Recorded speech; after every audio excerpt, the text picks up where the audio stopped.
কোটি কোটি টাকা মূল্যের গ্যাস তারা চুরি করছেন। কিভাবে চুরিটা ধরলেন? এখানে আমরা ভিজিলেন্স বিভাগ প্রথমে যেটা চিন্তা করি, তাদের প্রত্যেকটা গ্রাহকের প্রোফাইল থেকে গ্যাস ব্যবহারগুলো আমরা নিয়ে নিই। তো গ্যাস ব্যবহারগুলো যখন দেখি কারো সন্দেহজনক, অর্থাৎ গ্যাস ব্যবহার কম, তখন আমরা অনুসন্ধান করি সেগুলো, সে সমস্ত গ্রাহক প্রতি মাসে 2 কোটি টাকার গ্যাস চুরি করে। প্রত্যেক মাসে একটা গার্মেন্টসে 2 কোটি টাকার গ্যাস চুরি করে ব্যবহার করে প্রত্যেক মাসে। জানি না কত বছর এভাবে করে আসছে।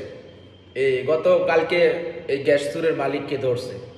এখন কথা হচ্ছে যে বাংলাদেশে এত বড় বড় গার্মেন্টস কর্মী প্রত্যেক মাসে 2 কোটি টাকার গ্যাস চুরি করে ব্যবহার করে, সেইটা এত বছর পরে গ্যাস ধরা হলো।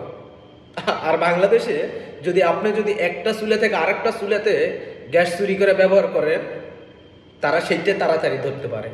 কিন্তু এত বড় বড় রাঘব বোয়ালগুলো এরা ধরতে পারে না, এতদিন পরে গ্যাস ধরতে পারলো। আপনারা কল্পনা করছেন যে প্রত্যেক মাসে বাংলাদেশ থেকে 2 কোটি টাকার গ্যাস চুরি করে মাত্র একটাই কোম্পানি, শুধু একটাই গার্মেন্টস। তার মানে প্রত্যেকটা গার্মেন্টস চেক দেওয়া দরকার।